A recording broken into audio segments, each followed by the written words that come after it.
Hello, hello, hello. This is Gresh from the I Am CEO podcast, and I have a very special guest on the show today. I have Craig Goodliffe. Craig, excited to have you on the show. Thanks for letting me be here. Really excited, huge fan. Yes, I'm excited as well too. You're doing so many phenomenal things, and what we do before we jump in is I wanted to read a little bit more about Craig, so you can hear about some of those awesome things, and so that all the fans and everybody can know as well. So, Craig is a respected entrepreneur, leadership expert, business coach, and a cool dad. As a CEO and founder of Cyberbacker, his expertise in cross cultural business development has led the company to become a global industry leader, transcending geographical boundaries to empower business worldwide. His insights have been featured in esteemed publications such as the Top 100 magazine, CBS, International Business Times, Inc., and Forbes Business Council. And one of the things I was reading about before prepping for this is that Craig believes that equal opportunity should be given and great talents can be found from anywhere around the globe. And I love that he taught me a new word even before we hopped on the interview. He taught me another new word, cyberbacker. And one really cool thing I thought that really kind of brought everything home, I'm sure it does for him too, is that when he walks into his office, he sees a picture of every single cyberbacker and their family. So I think that's awesome. I think you're awesome, Craig. Are you ready to speak to the IMCO community? Yeah, man, excited. Let's get it started then. So to kind of kick everything off, let's rewind the clock a little bit, hear a little bit more on how you got started, what I call your CEO story. Well, I'd love to say there was one moment, and this one moment was a defining moment, and there was, some magical experience, but there wasn't. If I were to tell you what it really came from, is it's just insecurity and dissatisfaction. And what that means is, my wife went ahead at the time, was having a baby, and just like everyone who's has a kid on the way, and you're responsible providing, you think, how am I going to take care of this? And you kind of see my son in the back corner, because I've got my family up on the wall, him and me, and everybody else's family. But it was such being so insecure that I wasn't going to be able to provide that I figured out, here's what I'm going to do to go ahead and make a lot. And then when I went ahead and I started hitting this threshold, I went ahead and started looking around with, at some point, you have to go ahead and know what you're going to do with money. If you have a goal to make a lot of money, you got to know what you're going to do with it. And if your only thing you can come up with is make more money, that's a lousy answer. If you think I can't take it with me, what do I want to do? I've come in contact with people all over the world that are just astounding and amazing. And there's people out there that just, if someone gave them an opportunity, they could do amazing things in this world. I just happen to find a lot of people in the Philippines, and I'm still meeting them all over the world. We're going a lot of different places. But ultimately, why did I start this company? Originally, it just started with, I'm just a guy trying to take care of his family. And then I became a guy trying to help other people take care of their families. Plain and simple. I appreciate that, and it kind of reminded me so much of like, and I'm sure that you've heard this many times when you hop on an airplane, is to make sure that you put your oxygen mask on first because that gives you the opportunity to be able to help so many people out. So I love how you don't have to choose either or; you can choose both and better. And I feel like you've been able to kind of do that for your family and obviously for so many families as well. That's it. And I'm very aware of my family's challenges. I mean, I watched my grandpa work with family members, and he didn't choose them because they were the best employees. He chose them because they're family. I've watched my mom and stepdad work together, which I'm going to tell you what, if you want to create conflict in a marriage, work together. Mm. That's the number one piece of advice if you are seeking conflict. And when I could go ahead and figure out, gosh, what would it be like if I could solve that problem for even though my grandpa's long since passed, if I could have solved that problem for him? And what would it have been like if my mom and stepdad weren't arguing about things in the business and they just had their happy marriage? I mean, my stepdad's retired right now because a company like mine existed. And really, when you go ahead and say, I'm going to start a business, really what you're saying is, here's the problems I'm committed to solving. Mm.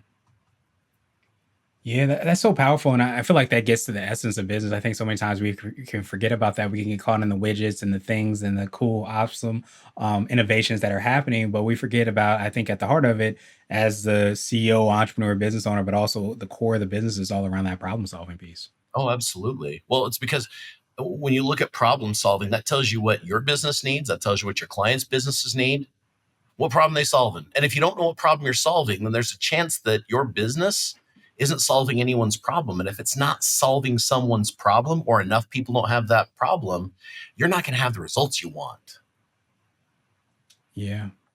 And Yeah. it becomes so big to be able to, of course, be able to do that. But I also think it's huge being able to kind of communicate that as well too, because sometimes people don't realize like how you can do that, and that's where communication and being able to kind of execute on that, of course, ends up becoming so paramount and important. Yeah. Yeah. Yeah. Awesome, awesome, awesome. So I want to drill down a little bit more and hear a little bit more on how you're solving those problems. Could you take us through a little bit more on how you're supporting your clients and making that impact? Well, so I went ahead and just had a culmination of a lot of things come together that created what today is this wonderful company called Cyberbacker. And it was that in 2015, I started coaching real estate business owners. And simultaneously, I had a real estate business. In 2017, before starting Cyberbacker, we sold 203 units, which in 2 counties here where I live, according to Real Trends, we were the number one selling team. And it was Nice. really exciting those years. I didn't get a lot of fulfillment out of it. We sold 203 homes. And I went ahead and I had entrepreneurs, business owners I'm coaching. I'm selling a lot of homes, and the problems they're having, I went, well, I figured out back in 2012 how to hire great people. And a lot of them are from the Philippines. And why don't I just help you do that? And so I created Cyberbacker. That's what we started doing. And really, it was just a combination of I had some friends that they're saying, I'm losing my mind. I'm working from when I wake up to when I go to bed 7 days a week. And I was coming across people, I was coming in contact with people in the Philippines who said, hey, I've got a friend and they want to work online with someone like you. Can you help them? Do you know of anyone who's interested? And finally, I just went ahead and said, well, I'm just going to try putting some of these together. And I started getting phone calls from friends saying, hey, I have nights and weekends back.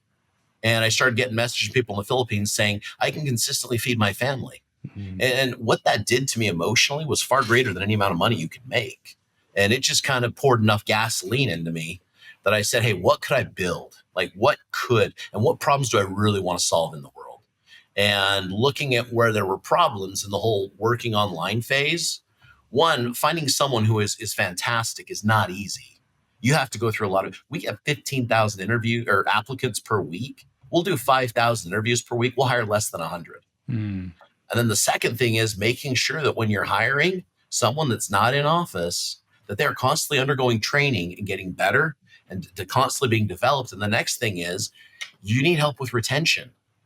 And well, first thing is if you're hiring from the Philippines and you're foreign, like me from the US, if someone in the Philippines steals from me, according to the Philippines Commercial Code, Section 150, I cannot do anything about it because I'm a foreigner. Mm. Some of them know that. So you have to start a legal entity in the Philippines, which we did, so we could make it legal for our people. But then we needed to go beyond that. So we created a profit share program. So when someone's in Cyberbacker, they go ahead and they work there until eventually they get a little bit every month of profit share. And then eventually, if even if they quit, they still get their profit share. Mm.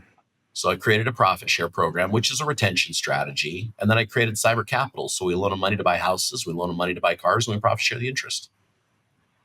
And then we put some self-development in there because as long as you go ahead and for your client, well, a company like Cyberbacker, we'll get 15,000 applicants. That's great. Our clients need one great person they can literally bet their company on. They're counting on us to train them and us to put them in a situation where they stay in business with them.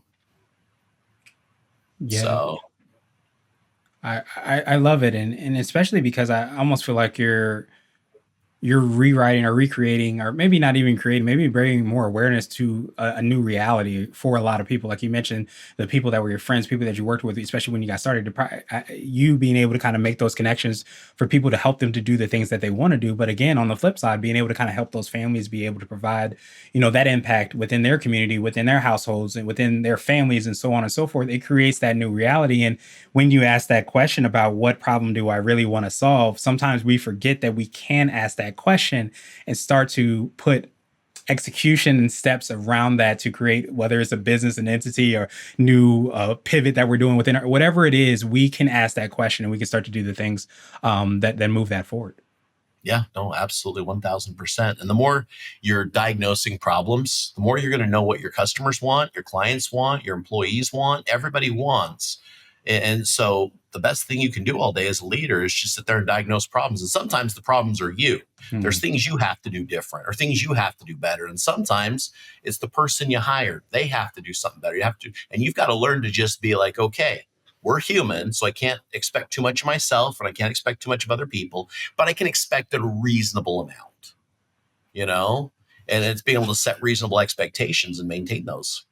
Yeah, and it almost feels like that's part of, for lack of a better term, like the culture that you have, but also the culture within the organization to be able to. For one, it sounds like you're looking at problems not as, oh, this is another thing, but as, for lack of a better term, an opportunity to be able to improve yourself, improve the organization, have that person, whatever that might be, to get to whatever that solution is. But it sounds like you kind of also look at that. So I'm not sure if that's part of the DNA and part of the culture, or part of what you kind of stand on individually. Yeah. Well, it has a lot to do with it. It also tells me how I need to be investing my time in the company. Mm. Related to prioritization, right? Mm-hmm. If something's on fire, you need to put the fire out. Yeah. And Yes, if because it's you don't know it's on fire, you can't put it out. yeah, absolutely. And I think one of the things you said so well, which really resonated with me, is sometimes the fire is from us, and sometimes we have to start to look at ourselves in the mirror as well too, and see what things maybe we're being the bottleneck within the progress of the company, or those things, and see what we can do to make those adjustments and changes. Yeah. Yeah. Well said. What would you consider to be what I like to call your secret sauce? This could be for yourself, Cyberbacker, or a combination of both. But what do you feel kind of sets you apart and makes you unique?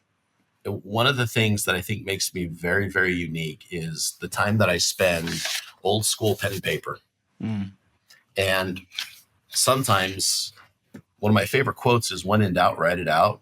If I go ahead and I just write on a piece of paper, I'm experiencing, and I write out and describe what I'm experiencing on paper, and I can see it visually, I can usually come up with the solution. It's amazing. But sometimes it's hard to see the solution when you don't fully understand the problem or you haven't fully Mm. thought through it. And just being able to sit down and write it out, it brings a lot of awareness. And sometimes it's self-awareness. Sometimes I'll write down something that's going on with me or something that's going on with someone inside my organization. And once I start writing it out, like I'm telling the story, the answer just pops up in front of me. And if I had to say what's the superpower, it's that I'll actually set aside time to do that. Where I Mm. know a lot of other great entrepreneurs and great business partners that I'll just ask them the question, what do you do to think? Or how do you get yourself making the best choices? And they're like, well, I just naturally do, and stuff like that. And I'm like, that doesn't sound very intentional. And then I always wonder, what would it be like if they were more intentional? And then I wonder, am I being intentional enough? Mm. But when you sit down and you just take the world out and you look at, what do I have to accomplish? And what are the challenges? You write those out, you can usually come up with the answers. I think we all can do it, but very few of us. It's kind of like going to the gym. We all know it's good for us. We all know we should exercise. Some actually do, some don't. But it's one of those things that if you actually take time to do it, the benefits, a lot of benefits. Yeah, I Anyone can love do that. it. Yeah, I love that, and especially because it reminds me of this quote where I guess it's really hard to read the label on the inside of a bottle. I know that's probably not it; I probably butchered it, but at the end of the day, like the practicality of being able to kind of write that out sounds like it starts to get that out of you, out of our brain, out of what we're thinking, and all those things. So it allows you to start to, like you said, get to think through what the solution can be, but make sure that we prioritize that time so that we can execute on whatever that solution might be as well. Yeah. And a lot of times what happens is people get to that time, like, okay, Friday morning, that's when I go ahead and I do my processing. That's when I go through everything. Well, you have to get really good at compartmentalizing what's something I need to be able to get myself in the right emotional state to work through. Because, and I've got this written on one of my boards over there, but it's not my job to go ahead and just go out and solve a problem. My job is to put myself in an emotional state where I generate a lot of passion about solving the problem. Mm. Because if I can't get very emotionally passionate about solving the problem, I'm not going to get my best answers out.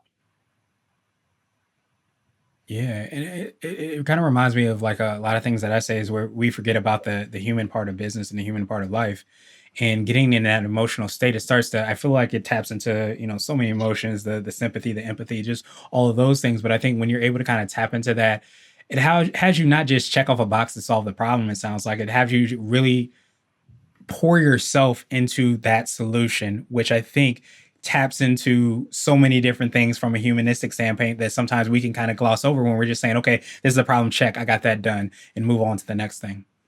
Yeah. The level of passion that you bring to solving a problem is directly proportionate to those results you get out of it, the Mm. solution. A lot of passion, a lot of emotion. And sometimes it's hard to make ourselves be passionate about something we don't like. And we're missing a gem when we can't go ahead and we don't like something. And so we don't want to get passionate about it. And we kind of want to just do the minimum standard to solve a problem. You're going to have a minimum business if you go ahead and hit minimum standards. If you go ahead and say, how are we going to do this? That's just an up here answer. And you just feel passionate about it. Your best comes out every time. Yeah. Is it been those times of you creating space that has allowed you that opportunity to do that, to be able to start to tap in and start to realize that humanistic part, that develop and tap into that passion, that emotional part, so that you can make the best decisions and you are tied to those decisions and those solutions?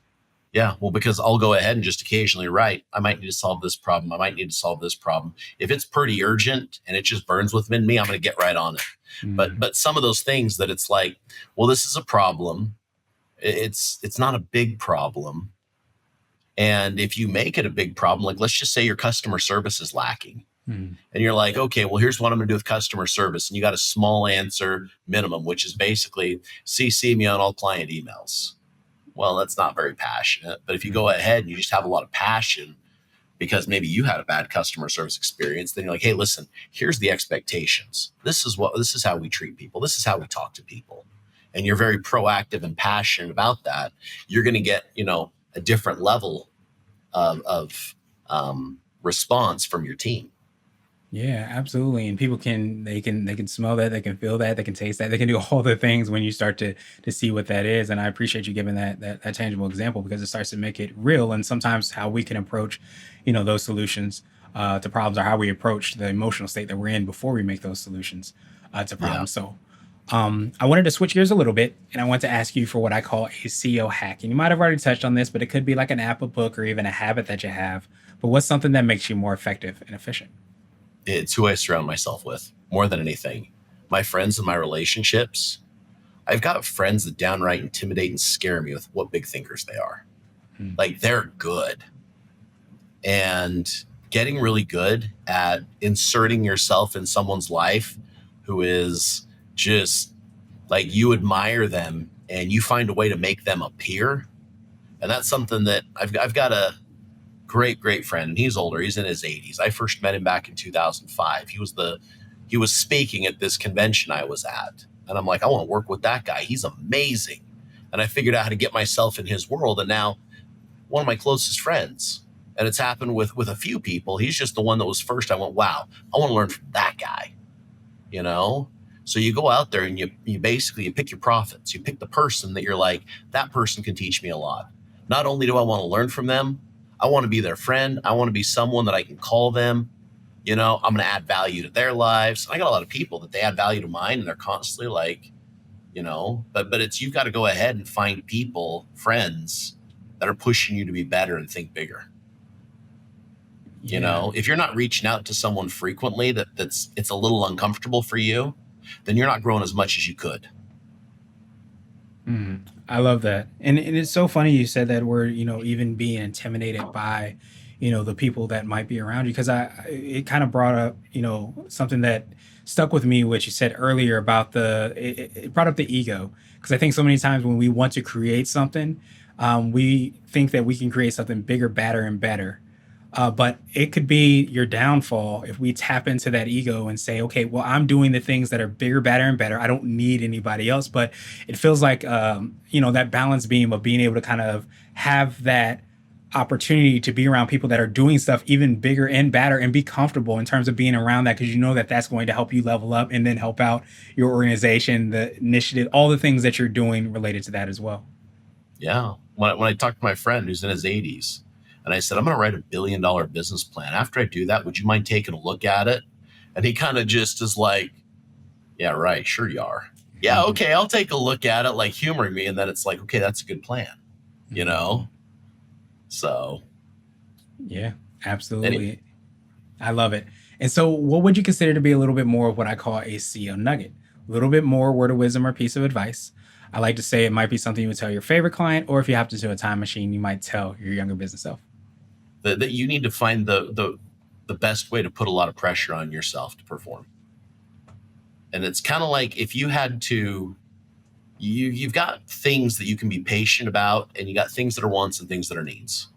Like right now, I patiently might need to go to the bathroom. It's not an impatient thing. It's I can patiently wait to go to the bathroom. Doing your taxes is something you patiently need to do in your business, Right. right? Those are patient needs. But some people have these patient wants. Like I can patiently want to get my dream car. I can patiently want to start that business. And until you can go ahead and make it for yourself a patient need, like going to the bathroom, like it's not going to happen right now. But if it doesn't happen sometime, there's going to be poop everywhere, you Yeah. know? Yeah. But it's just about the way that you relate time and the difference between a want and a need. Yeah, what's the saying? No pressure, no diamonds. And I Oh think yeah. sometimes we don't realize that we can, put the heat up on, whatever our wants are so that they do become needs. And then that starts to, I imagine, fuel the actions that you're going to take. You're saying, okay, this is something not I want to do, this is something I need to do. I have to do that. I mean, it's necessary. And then I imagine it starts to help you to take actions that are in alignment with that too. Well, some people are out there listening and they want to make $100,000 in a year. Mhm. And so that they patiently want that. Mhm. And there's some people right now that their business, just to stay in business, they have 100,000 a month in bills. They impatiently need to make at least $100,000 to pay their bills a month. That's very different than I can patiently want to make 100,000. And the only thing it changes is the narrative and the story that each person tells themselves. Yeah, absolutely. And do you feel like that is sometimes why things get, put off until next week, next year, next lifetime? Or you're always like, I want this, but you don't need it. You haven't put yourself in a place that you need to have that. And that's why those deadlines get pushed back further and further and get missed. And it just doesn't seem like it becomes that priority. Well, it's because people just aren't making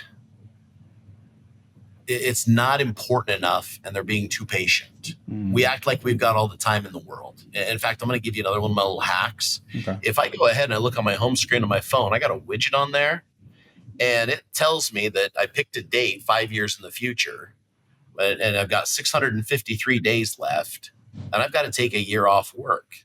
Because if I take a year off work, I see if the people I hired are good. And what that means is I went ahead and I'll have built this company and got it to a certain point that hopefully it outlives me. And so I've got that right there on my phone. I've also got how many days I've been alive. And if I don't take care of my body, well, I went and I did some Google research, and it says I'll make it to 79 if I don't take care of myself. And I just die of, you know, old crappy age, but I could also Mhm. make it to 100.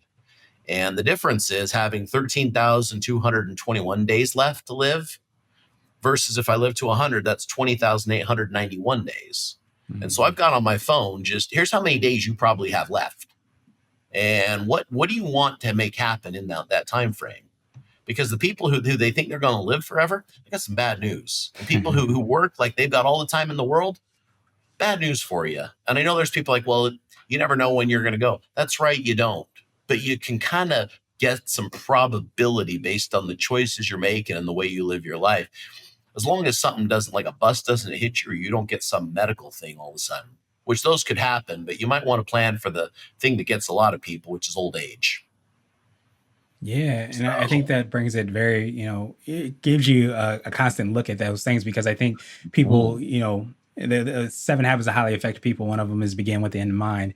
And I think if we don't have awareness around that, what that end is, and that end could be like literally our end, or end, as you said, you might have a milestone that you want to make sure you hit. But we sometimes, because they're quote unquote so far away, that we can just kind of mosey along through the day. Oh, I'll take care of it at some point. But you have that diamond, that pressure right there on a daily basis. I think that really brings everything home so that you can realize that it's not infinite time, it's not infinite opportunity. You can't do all the things. You have to prioritize so that you can ultimately get to where you want to be. Mhm. And you've got to make sure that the things you put as a priority in your life, they get done. And the stuff that if it's not a priority, you got to be okay knowing that you're just not going to be able to do everything that life has to offer. You can't do everything. No one has that much time. You're not going to visit and travel every place you can possibly go. You're not going to meet every other human you could possibly meet. You're not going to try all the foods out there, and it's okay. No one can. So, but pick the ones that you want to make sure, belong in your life. Yeah. That intentionality and for lack of a better term, strategy around that ends up being so powerful. So I want to ask you now my absolute favorite question, which is the definition of what it means to be a CEO. And our goal is to have different quote unquote CEOs on the show. So Craig, what does being a CEO mean to you? Well, the first time that I actually put CEO after my name was we had PayPal send us a message saying, and we just billed our clients. We're paying through PayPal, paying our people. PayPal sent us an email and said, we're keeping your money, $136,000 for basically 6 months. Then we'll give it back to you. And we're choosing not to do business. We just collected from our clients and hadn't paid our cyberbackers. This is 2019. Mhm. And I had to figure out how in the world I was going to get everyone paid. And the company almost didn't make it.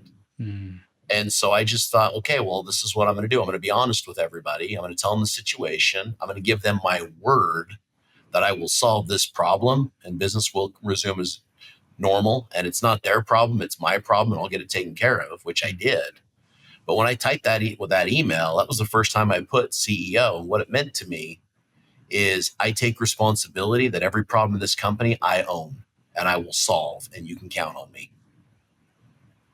Yeah, I think that comes full circle with what we talked about and being able to kind of have the families that you have up. You start to realize that the impact that you make is not just as we talked about checking off that I created this solution. It ends up being so much deeper than that. It ends up being that responsibility. So I appreciate you sharing that story. I'm glad, and of course, it turned out well.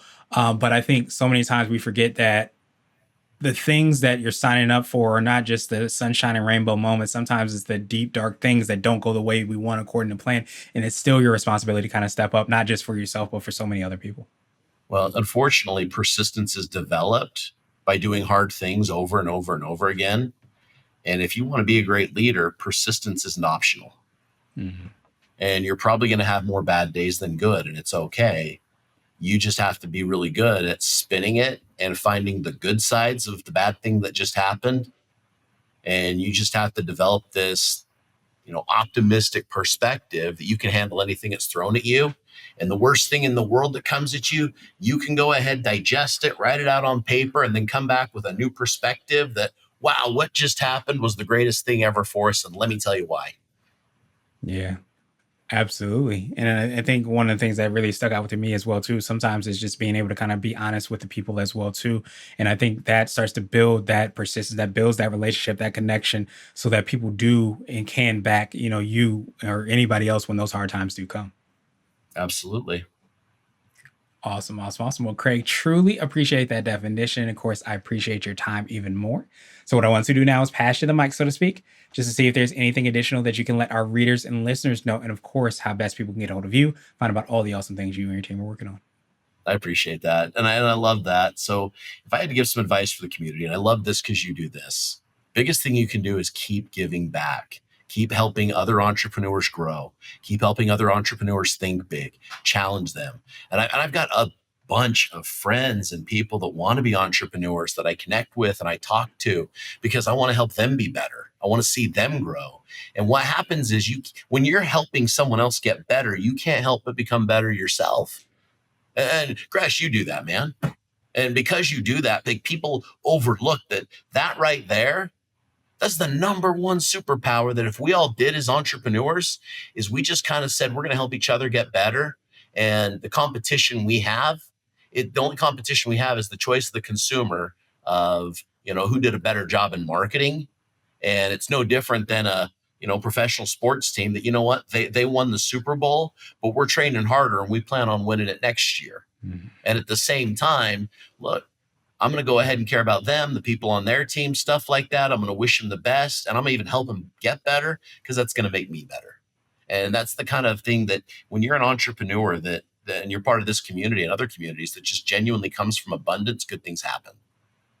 So, and people want to get at me. I'm a normal person on every form of social media. There's only 3 people that have my exact same name. I'm the only one in the US. The other one's in the UK and the other one's in South Africa. Mhm. So if there's a Craig Goodliffe out there on social media from the US, I'm the only one. You can reach out on any of them. Instagram, LinkedIn, Facebook, you name it. You can go to Cyberbacker's website if you want, cyberbacker.com. If you just want to see some videos, you can jump on YouTube. I've recorded some embarrassing stuff, you know. I promise you'll see some stuff out there that you're like, wow, this guy's very human. He makes the same mistakes we all do, because I'm very willing to be vulnerable. I think people need to see that. So when they know that they make a mistake as a business owner or a leader, it's okay. We all do it. Yeah, So absolutely. that's No, about I all I gotcha. All right. I appreciate you so much, Craig. And of course, we're going to have the links and information in the show notes just in case.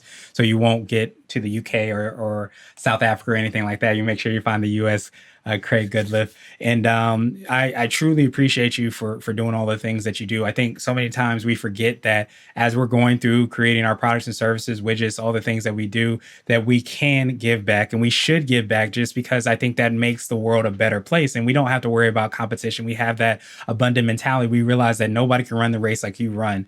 And if we stay true to that, we understand what that is, and we do that on a regular basis, not only do we win, but we help so many other people, organizations, countries, societies, so many things happen as a result of that. So thank you so much for doing that, my friend. And I hope you have a phenomenal rest of the day. Thank you, sir. You too.